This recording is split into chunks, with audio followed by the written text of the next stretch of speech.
Hello everybody and welcome back to Odin's movie vlog. I am the critic who is a cynic. Hope you're doing well, and today before we start the video talking about a hashtag Ayer cut of Suicide Squad, I want to bring your attention to my secondary channel, Welcome to Asgard, because I've got a couple of trailer reactions over there, including for Mel Gibson's Force of Nature and Charlize Theron's The Old Guard. I've been trying to do some more trailer reactions since now I know that basically it's protected under fair use, and I am really not that much afraid anymore to really, challenge anytime that there's any type of copyright strikes. I have not gotten any copyright strikes or claims with any of the trailers that I've done on this channel and on that on the secondary channel as well. But I plan to put most of my trailer reactions over there and make that a more consistent theme of that channel, because that channel, even though it's where all the podcasts end up going in audio format, by the end of it, after I've done the stream, I want to make it into something more. I wanted to make it into something more unique, and so I think trailer reactions are going to be living over there for the foreseeable future. But let's dive into the news here. AT&T and David Ayer have responded on Twitter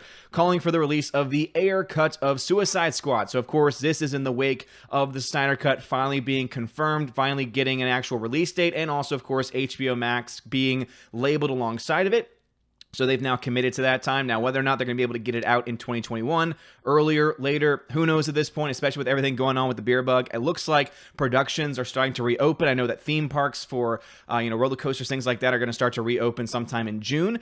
Based on what I've been hearing about Universal and Disney, they're looking at opening, at least trying to open in June with certain restrictions in place. And so I imagine that if theme parks can reopen with all those people around each other, that pretty soon productions will be able to resume as well. And having a potential Snyder Cut either 2021 at the latest and possibly even end of 2020 at the earliest, depending on how things go, is definitely within the foreseeable future. But one other cut of another film in the DCEU is a cut of Suicide Squad. So David Ayer was someone that also in the same way said, this was not the vision that I had for the movie, that because of the studio and interference, it ended up being changed. And yeah, Suicide Squad ended up being a really crappy movie by the end of it.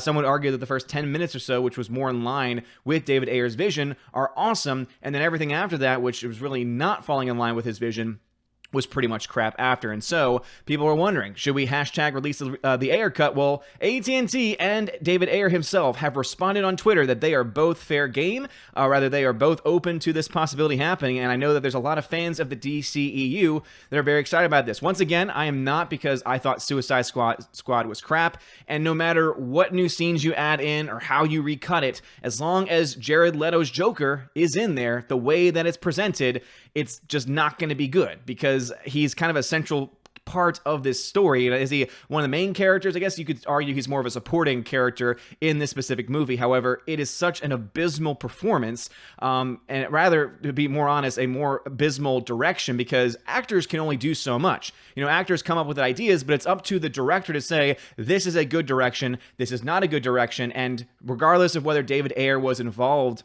with the end product of the film, or at least the vast majority of the end product we got, Lord knows David Ayer did have some impact on the performance that we got out of Jared Leto, because he doesn't really talk about changing Jared Leto's performance at all. And with that in mind, I just really can't get excited for this cut of the film. But again, there are fans out there of this project. There are fans out there who want to see a different cut of the film. And you know what? Hey, go right ahead and continue to push for, because at the end of the day, if fans are happy and they get the things that they ask for, and again, they are the consumers, they are the ones that are actually paying for the product, they should have some voice in it, no matter what the shills over at Collider, Screen Rant, and Vulture have to say about it. But let's dive into it from JB Augustin over at Bounding Into Comics. He says, "We live in a world where fan demand attained the release of Zack Snyder's Justice League. At this point, it feels like anything goes. If renewed interest can cause Snyder's vision to be realized on HBO Max, maybe the same thing can happen for David Ayer." Now, I don't know exactly what the percentage of filming versus how much was done by him versus how much was not done by him. We did have a number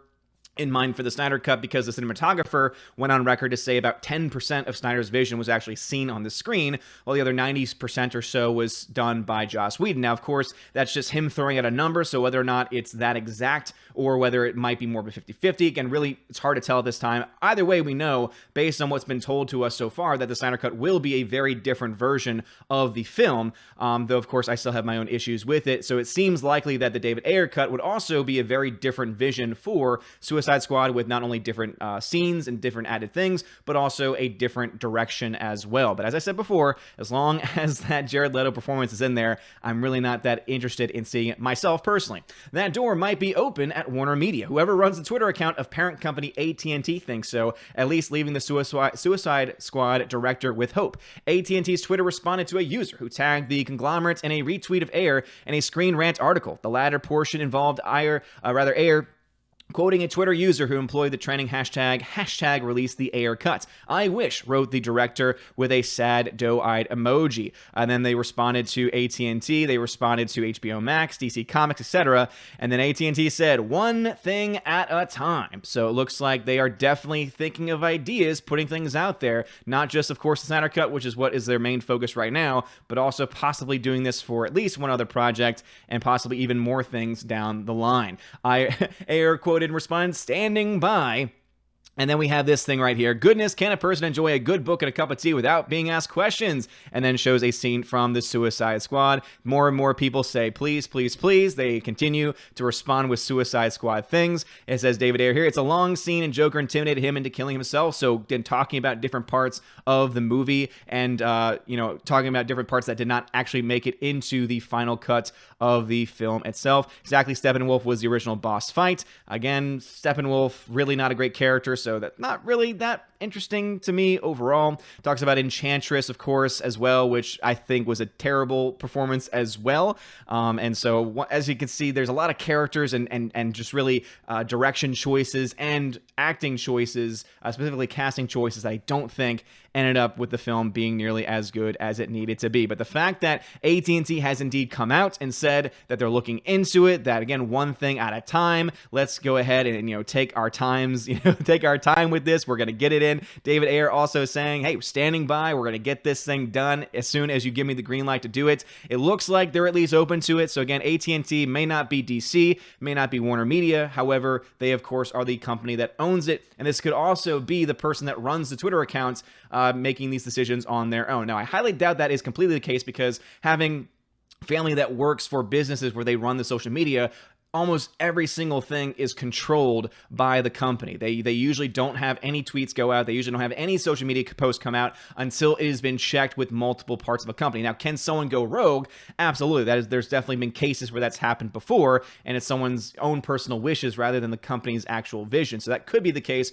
with AT&T. But based on the fact that David Ayer is also very open and vocal about this, and there were several responses and not just one, makes me think that, one, this David Ayer cut could be a potential reality in the future. Again, I don't know exactly how much of the footage is in the differential between this film and Suicide Squad, the original cut, and the theatrical cut that we ended up getting versus what we had with Justice League and the Snyder cuts. But something tells me that it would be at least somewhat similar to where the I keep saying Ayer. The Ayer cut would be very different nonetheless. But are you excited for a potential David Ayer cut? Again, AT&T seems to be interested. They're focusing mostly on Justice League at this point in time. Again, that's going to be millions of dollars that they had to pour into that project for it to actually get finalized. And then, of course, they have to actually get it released onto HBO Max and hope that they're able to get enough new subscribers to the service because the service does go live in about 4 days or so at this point.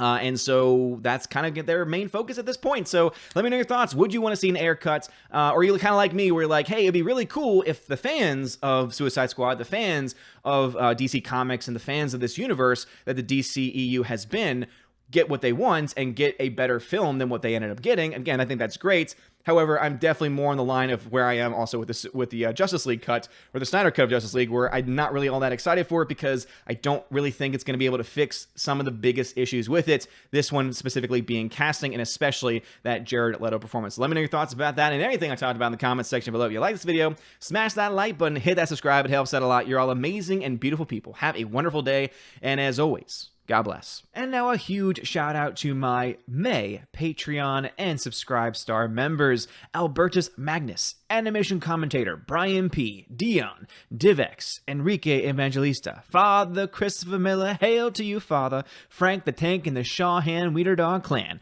Harold Francis, the Hunker Chunker Funker Monkey, Inflame Wood, It's a Trap Productions, Jason Clark, Jeffrey Toon, Kenneth Camiel, Lady T, Laura Story, Mad Mitch Dunaway, Mike Jackson, Mr. Peabody and his evil twin with the beautiful hair, Orange Hat Reviews, Outpost Dyer, Out of Step with Reality, Riff Magos, Rosetta Allen, Steve Glasker, Teresa Martin, Theodore Bendon, Tina Bojan, The DJD Show, and Tina B. Thank you all for being my Patreon members, and a shout out to my Subscribe Star peeps, John B., Perpetual Punster, Robert Revo, Mr. Roy, Glinzer, G2 Cool 99, Darkstar 57, J. Alex MacArthur Jr., US 888209 Fast, Dean Heiss, Harold Francis, J. Rod the Beer Guru, Nevadon G. Adams, and ZK Man.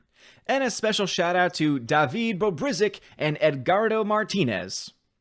I'm going to leave that pause there just in case anyone decides to join for the month of May, because you can indeed join on Patreon or Subscribe Star at any time this month to be eligible for any of the perks. They include access to an exclusive podcast that I do with John, the Flick Pick of John Flickinger's fame, so make sure you go ahead and check that out at the $10 and up level. Also, if you Subscribe Star or Patreon at $5 or up, you have access to exclusive giveaways of 4K movies, digital films, and a bunch of other stuff in between as well. And if anything, you could at least give just anything that you really want to help support the channel, and it would really help me out a lot. It keeps the lights on, makes me able to continue to do this kind of stuff. So anything you possibly give, check out some more information in the description of the Patreon, Subscribe Star, and of course YouTube membership links as well. You guys are all amazing and beautiful people. Have a wonderful day, and as always, God bless.